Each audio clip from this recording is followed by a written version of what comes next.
습니다. 예수님 이름으로 사랑합니다. 예, 예수님 이름으로 축복합니다. 앞뒤로 두 사람 이상 인사합시다. 예수님 이름으로 사랑합니다. 예수님 이름으로 축복합니다. 예, 안 좋은 이야기지만 얼마 전에 홍콩에서 큰 불이 나가지고 참 많은 분들이 고통을 당하고 또 재산상에 큰 손실이 있었습니다. 그때 보니까 이 홍콩 사람들은 비계를 설치하는데 대나무를 가지고 큰 높은 곳에 비계를 설치했더라고요. 그래서 야, 그 참 오랫동안 그 지혜로운 전통을 가지고 있구나 이런 생각이 먼저 들었습니다. 왜냐하면은 우리는 지금 옛날에는 나무로 했는데 지금은 주로 쇠파이프를 가지고 이제 비계를 설치하고 그 공사를 하는데 거기는 대나무를 했어요. 근데 대나무는 상당히 환경 친화적이고 굉장히 또 그 일을 하는데도 도움이 많이 되겠다 하는 생각이 들었습니다. 우리가 사용하는 이 쇠파이프는 안전하기는 한데 사실 이 쇠를 만들기 위해서는 철을 뽑아내기 위해서는 산에서 강석을 먼저 채취해야 되고 그 철강석을 배에다 실어가지고 바다를 건너 운반을 해야 되고 또 운반한 이 철강석을 용광로에 넣어가지고 녹여야 되고 녹인 이걸 또 옮겨야 되고 그래서 가정마다 이게 환경오염이 심각합니다. 광산에서 환경오염이 심각한 건 누구나 다 알고 있고 용광로를 통해서 이 철을 뽑아내는데 얼마나 독한 약품을 사용하는지 그게도 참 환경오염이 심각합니다. 그런 면에서 보면 야, 참 친환경적으로 그래도 이걸 가지고 일하는 전통이 있었구나 이런 생각을 했는데 그런데 이 불이 나고 보니까 어떻게 거기서 불이 나가 그렇게 큰 일이 벌어지는가 참 그 불난 모습을 볼 때 참 그 좋은 전통이지만은 야 이거 참 안타까운 일이다 이런 생각이 들었습니다. 근데 그런 그 불이 나서 고통을 당하는 많은 사람들과 이 홍콩이라고 하는 나라를 어떻게 위로할 수 있을까? 우리나라에서도 이 나라를 좀 위로하자 뭐 이런 그 캠페인을 벌이고 합니다만은 우리가 무슨 캠페인을 벌이고 어떤 운동을 한다고 해서 이분들이 정말 위로를 받을 수 있을까? 위로를 해주긴 해줘야 되는데 위로 받겠나 이런 생각이 듭니다. 그런데 하나님에게는 어떤 문제에 대해서도 어떤 아픔과 고통에 대해서도 위로할 수 있는 모든 위로 메시지가 하나님에게는 분명히 있습니다. 사람에게는 없지만은 하나님에게는 우리가 도무지 위로할 수 없는 그 삶의 현장에서도 하나님은 온전히 위로할 수 있습니다. 그런데 위로받은 모습이 나타날 때가 언제냐 하면 찬송이 그 입에서 터져 나오면 위로가 되었구나. 하나님의 위로가 섰구나 하는 걸 알 수 있습니다.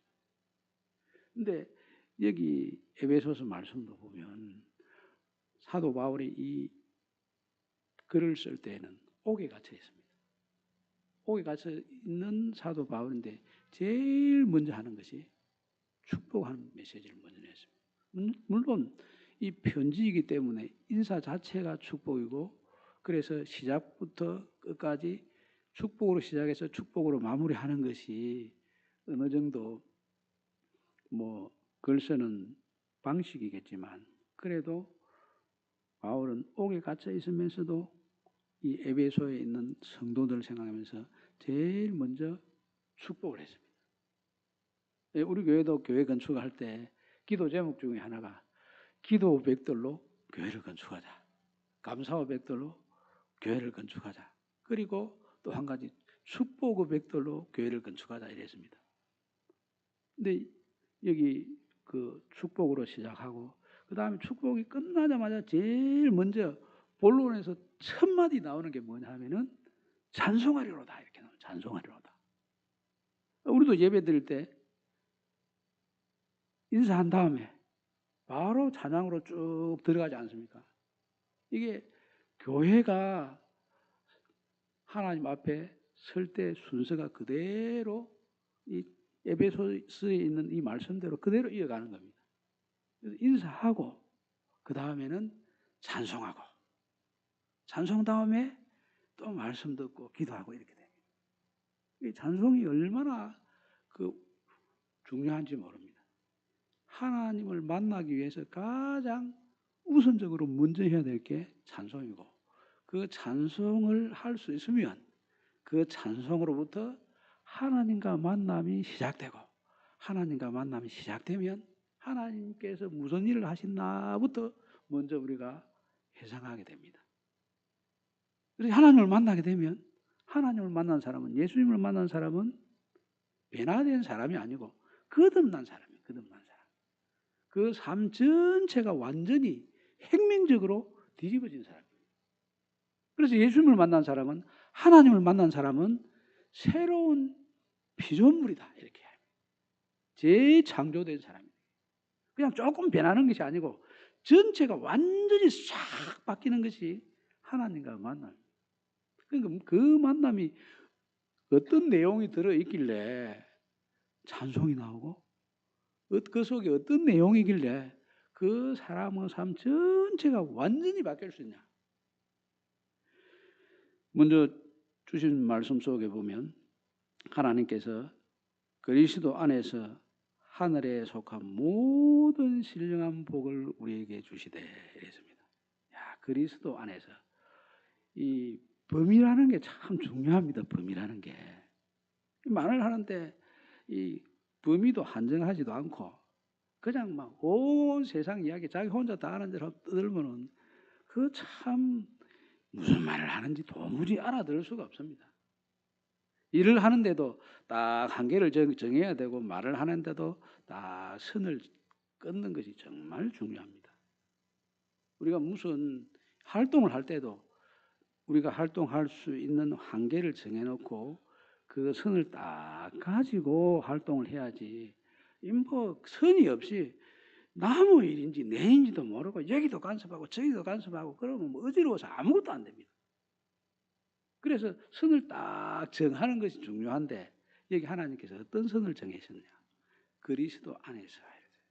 그리스도 안에서 표현했지만 이 그리스도 안에서 하는 것은 그리스도 손을 꽉 잡고 그리스도와 연합해서 그리스도와 하나가 돼서 그래서 하늘에 있는 모든 복을 우리 예수님 손 안 잡으면 예수님과 연합이 되어 있지 않으면 하늘에 있는 모든 신령한 복을 받을 수가 없습니다.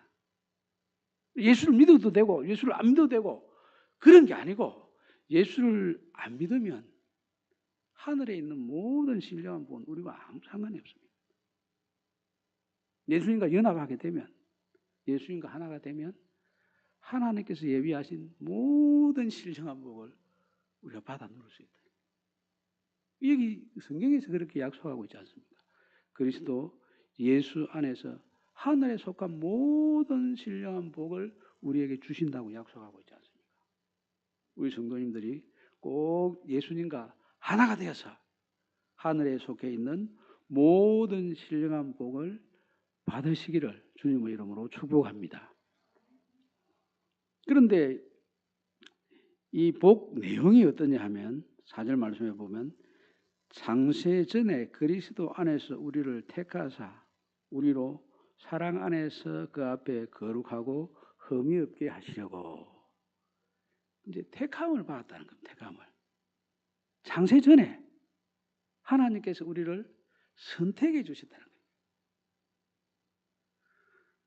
하나님이 선택을 하셨다 하는 이 선택은 어마어마한 복입니다. 지금 우리 청년들이 이제 직장을 구하기 위해서 시험을 치고 이렇게 합니다. 그런데 그 직장에서 우리를 선택해 준 그때 거기에 선택을 받았다고 하는 것이 얼마나 기쁘고 감사한 일입니까? 선택받지 못한 뭐 다른 또 여러 가지 선택의 길이 있지만은 선택을 받았다는 것이 행복합니다. 선택을 입은 것이거든요. 그런데 하나님이 우리를 선택해 주셨다. 하나님이. 근데 선택했는데 지금 당장 선택한 게 아니고 여기 말씀해 보면 창세 전부터 그리스도 안에서 그리스도와 연합해서 우리를 사용하시기 위하여 선택을 해주시다. 우리가 그럴 만한 뭘 갖추고 있습니까? 갖추고 있는 건 아닌데 하나님께서 그렇게 선택해 주셨으니까 이건 은혜입니다. 그래서 이걸 생각할 때 하나님 감사합니다 하고 찬송할 수밖에 없어요. 이건 하늘에 속해 있는 신령한 복입니다. 이건 누구도 빼앗아 갈 수 없고 하나님이 선택했는데 누가 취소시킵니까? 하나님께서 창세전에 계획하셨는데 하나님의 계획을 누가 무너뜨릴 수 있냐?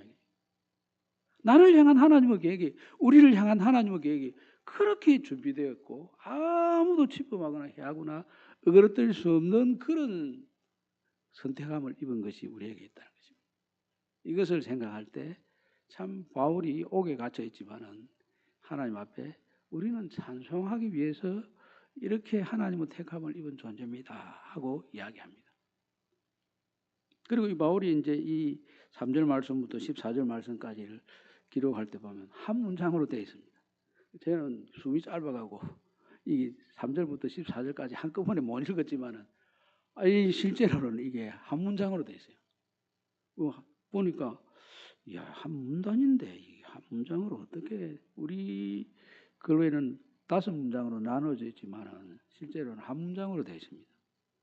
바울이 하나님께서 우리에게 예비해 주시는 이 신령한 복을 생각할 때 이거 빼고 싶어도 더 넣고 싶고 계속 쓰다 보니까 이렇게 찬송의 내용이 길어졌습니다. 우리도 글을 쓸 때 보면 짧게 써야 되는데 단문으로 써야 되는데 이 단문으로 쓰자니 너무 그 뜻이 드러나지 않을 것 같아가지고 넣고 이다 보면 이게 단문으로 딱 한 문장으로 끊어져야 보는 사람도 좋고 말하는 사람도 좋은데 그냥 한 문단이 돼버립니다. 그럴 때는 어찌할 수가 없습니다. 이거 뺄래야 뺄 수가 없으니까 넣다 보니 꼭 필요해서 이 말은 반드시 해야 되겠다. 근데 이게 하나님에 대한 찬송은 바울이 아무리 빼고 싶어도 뺄 게 없네. 이게 지금 한 30분 정도 되는 설교 시간에 이걸 다 전달해 주고 싶어도 사실 다 전달 못 합니다. 내용 세세한 것들을. 그런데 우리뿐 아니라 아브라함의 택함을 한번 보십시오. 아브라함도 하나님이 선택했지 않습니까? 아브라함이 하나님을 선택한 게 아니고 하나님께서 아브라함을 선택했습니다. 부모, 친척, 아비 집을 떠나 내가 지시하시는 곳으로 가라 할 때 주신 약속이 있습니다. 그 약속의 내용을 보면 하나님께서 내가 너로 큰 민족을 이루고 내게 복을 주어 내 이름을 창대하게 하리니 너는 복이 될지라. 너를 축복하는 자에게는 내가 복을 내리고 너를 저주하는 자에게는 내가 저주하리니 땅의 모든 족속이 너로 인하여 복을 얻을 것이라. 이렇게 했습니다. 이 얼마나 대단합니까? 이 아브라함이 계획한 게 아닙니다. 하나님의 계획이 분명히 아브라함에게 있고 아브라함에 대한 하나님의 계획을 가지고 하나님께서 선택을 하셨습니다. 우리가 하나님을 만나면 하나님께서는 분명히 우리의 만남 속에 대한 모든 계획들을 가지고 오셔서 우리를 만나 주십니다. 그리고 하나님을 만난 사람은 하나님을 만났구나 이 사건으로 끝나는 게 아닙니다. 하나님과의 연합, 예수 그리스도의 만남이 있으면 그 만남 속에는 어마어마한 하늘에서 약속된 비밀이 그 속에 담겨 있어요. 그거를 우리는 하나하나 챙겨보면 그 삶이 이전 삶과 완전히 달라집니다. 그냥 만났다가 끝나는 게 아닙니다. 그 만남 속에 우리가 몰라서 그렇지 하나님께서는 어마어마한 계획을 가지고 있는 거예요. 지금 당장 우리가 이해하지는 못했지만은 분명히 하나님과 우리의 만남, 예수 그리스도와 우리의 만남 속에는 하나님께서 가지고 있는 놀라운 비밀의 세계가 그 만남 속에 다 숨겨져 있습니다. 정말 우리 예수님께서 비유로 말씀하신 것처럼 땅 속에 감추어 있는 이 보화처럼 모든 것을 다 팔아도 사도 그 가치가 너무 커서 더 의미가 있는 그런 것이 하나님과 우리 사이의 만남이 시작될 때부터 이미 그 속에 그와 같은 것이 다 들어있습니다. 근데 그거를 생각하면 자연스럽게 그 은혜가 찬송으로 나타날 수밖에 없습니다. 그리고 다음에 나타나는 찬송은 하나님의 아들들이 되게 하시는 이런 찬송입니다. 아들이라고 했지만은 그 내용적으로 보면 이 양자가 되게 하셨다 이런 뜻입니다. 양자가 되는 게 뭐 그리 중요합니까? 우리는 그렇게 생각할 수 있는데 우리가 살고 있는 시대에는 이 양자 되는 그 배경에는 보면 조금 불우한 환경이든지 뭐 어떤 안타까운 현실이 조금 들어있다고 상상을 합니다.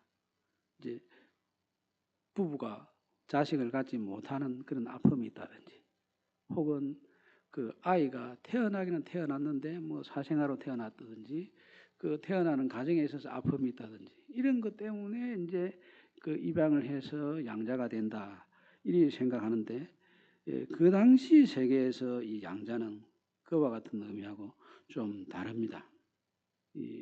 그때 이 아들들이 되게 하는 것, 양자가 되게 하는 것, 그것은 자기 가문을 지키기 위해서 혹은 자기 가문을 번성하기 위해서 특별한 사람을 입양시킵니다. 나라를 지키기 위해서 혹은 이 나라를 번성하기 위해서 입양시키는 그런 일입니다. 대표적인 그 입양 이야기가 시저가 케사르 시저가 이제 브루투스에게 암살을 당했지 않습니까? 그런데 유언으로 유언장에 이 옥타비아누스라고 하는 자기 그 누님의 손자를 양자로 드렸다 하는 유서를 남겼습니다. 그래서 그 옥타비아누스가 왕권을 이어받습니다. 근데 그때 이 케사르가 뭘 받느냐 하면은 이 자기에게 손잡발 되는 이 아이가 전쟁터에 나가는데 몸이 약한 아이래요. 몸이 약하니까 전쟁터에 잘 먹지 못하고 뭐 또 새로운 환경에 적응도 잘 못하고 이래서 큰 병에 들었습니다. 큰 병에 들었으면 병든 사람이 병이 나야 전쟁터에 나갈 거 아닙니까? 그런데 이 아이가 병이 들었는데도 병이 조금 회복되고 그 몸이 약한 몸을 가지고 자기를 따라 계속 전쟁터에 나가는 거예요. 그게 참 어렵고 험한 길인데 그 병든 아이가 험한 길을 쫓아오면서 전쟁터에서 계속 따라오면서 그 전쟁을 수행해 가는데 가만히 보니까 그런 몸을 가지고도 불평 한마디 없는 거예요. 뭐 힘들다, 어렵다, 뭐 내 몸이 아파서 어떻다 이런 말 한마디도 없이 묵묵히 약한 몸인데도 아직 병이 고쳐지지 아니했는데도 험한 길을 가고 있는데도 위험한 길을 가고 있는데도 정말 말 없이 잘 순종하는 모습을 봤습니다. 그래서 이 아이면 앞으로 우리 가문을 일으킬 수 있겠구나 이렇게 케사르가 생각을 했습니다. 그래서 전쟁이 어느 정도 정리가 됐을 때 이 아이를 미리 자기가 가지고 있는 몸 약하고 싸움 잘 못하는 거 이걸 보충할 수 있는 친구를 붙여가지고 유학을 시켜가지고 공부를 시켜서 준비를 했습니다. 그래서 이제 브루투스에 의해서 죽임을 당했을 때, 살해를 당했을 때 그 소식이 이제 옥타비아에게 갔습니다. 근데 옥타비아누스가 이 소식을 들었을 때 주변 사람들은 말했습니다.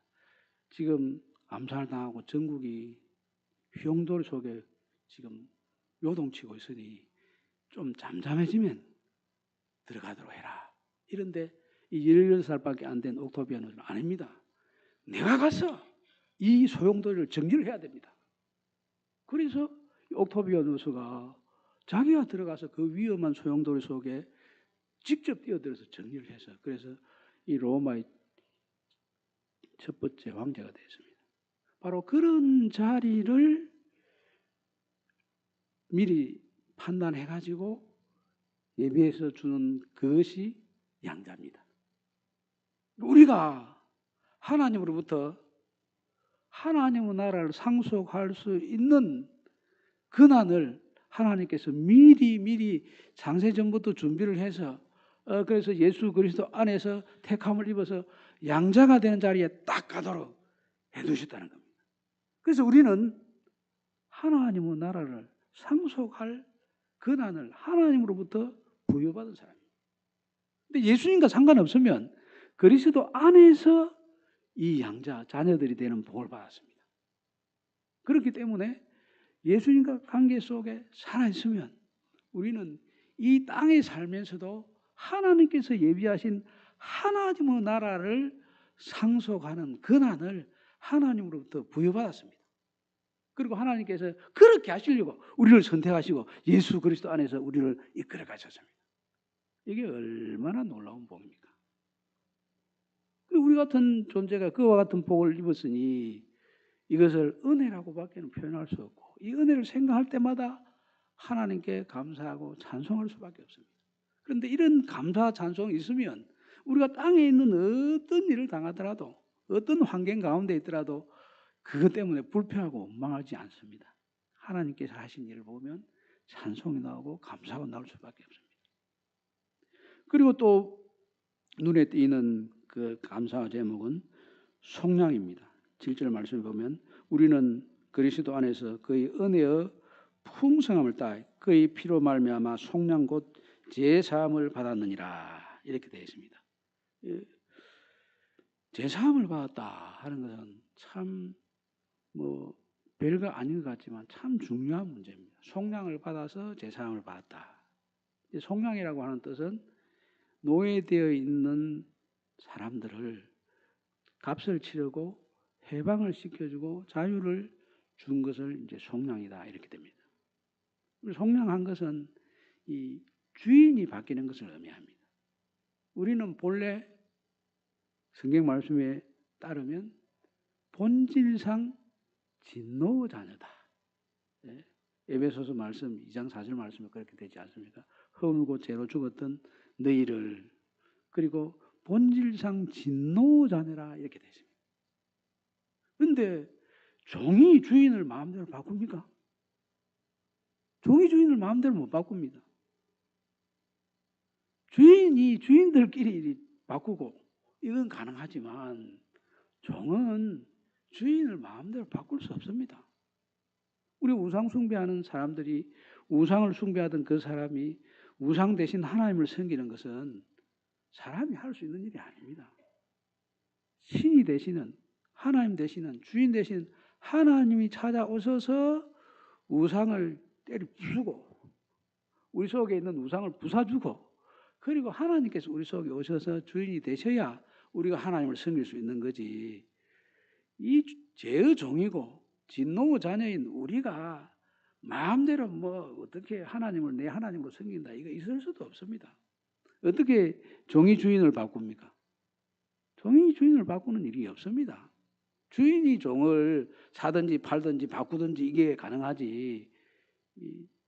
그렇게 보면 하나님께서 우리를 찾아오셔서 우리의 주가 되어주지 아니하시면 우리는 죄의 종으로서 사망에 속한 삶을 살아갈 수밖에 없습니다. 그 사망은 우리 육신이 죽는 사망만을 의미하는 것이 아니고 이 사망은 영적인 사망까지 의미합니다. 예수님과 아무 상관없으면 우리는 영원히 죽을 수밖에 없는 존재입니다. 그래서 예수를 믿어도 되고 안 믿어도 되고 아니고 반드시 예수를 믿어야 영생에 이르게 됩니다. 반드시 예수를 믿어야 돼요. 예수 아니면 사망에서 벗어날 길이 없습니다. 죄의 종에서 벗어날 길이 없습니다. 본질상 진노 자녀이기 때문에 그 본질에서 벗어날 수가 없습니다. 하나님이 오셔서 우리 예수님을 만나서 우리가 하나님을 만나 하나님께서 우리의 주인이 되셔야만 우리의 모든 삶이 다 변합니다. 그래서 여기 죄값을 치르고 속량을 해주셨다 하는 것은 속량해 주셨다 하는 것은 죄의 종인 우리들을 죄에서 벗어나게 하시고 예수님께서 우리의 주가 되어 주시는 큰 은혜를 베풀어 주셨다는 것을 의미합니다. 주인 중에서 예수님보다 더 훌륭한 주인이 어디 있겠습니까? 종들의 행복은 주인에게 달려 있습니다. 어떤 주인을 만나느냐, 거기에 따라서 종의 삶의 질과 내용이 달라집니다. 내가 어떻게 사느냐, 종이 어떻게 사느냐, 그거 그렇게 중요한 게 아니고 주인이 누구냐가 더 중요합니다. 이게. 그래서 예수님이 주 예수 그리스도 이걸 고백하는 것은 하늘에 속한 신령한 복입니다. 하늘에서 우리에게 주신 특별한 은혜입니다. 이 은혜를 생각할 때 찬송할 수밖에 없다. 그리고 이 찬송이 있으면 세상을 이길 힘이 이 찬송 가운데 나와요. 그리고 또 기억나는 이 찬송의 내용은 뭐냐면 하나님의 뜻을 아는데 이르게 된다는 것입니다. 예수 그리스도와 연합하여 하나님의 나라를 상속한 자가 됩니다. 그리고 하나님의 나라를 상속한 우리는 하나님과 함께 일하는 하나님의 동력자가 됩니다. 하나님과 동력하기 위해서는 하나님의 뜻이 무엇인지를 알고 하나님의 뜻과 내 뜻이 하나가 되어 있어야 하나님과 동력할 수 있지 않습니까? 그래서 우리가 세상에서 가르치는 어떤 철학이나 지식이나 그 원리도 있지만 그 이상으로 하나님의 뜻이 무엇인지를 깨달아 알고 그것을 품고 살아가는 존재가 됩니다. 우리가 성경 말씀 별거 아니다 이 생각할지 모르지만 이 성경 말씀은 하나님의 말씀이면 하나님의 뜻입니다. 근데 인간인 우리가 하나님의 뜻을 품고 살아간다. 이게 얼마나 대단한 일인지 모릅니다. 이게. 여러분 아침마다 가는 그 메시지도 보시고 또 그 외에도 때때로 하나님 말씀을 상고하시면 그 이 하나님의 말씀은 하나님께서 내신 말씀이기 때문에 이 하나님의 말씀을 품고 있는 것이야말로 복 중에 복이고 찬송 중에 찬송의 내용입니다. 그래서 주님 말씀을 꼭 들으시고 이 하나님의 말씀의 복을 꼭 가지시길 바랍니다. 여기 사도 바울이 기도하는 것도 우리에게 지혜와 계시의 정신을 주셔서 하나님의 뜻이 무엇인지를 알게 해주십시오. 이 기도 제목 아닙니까?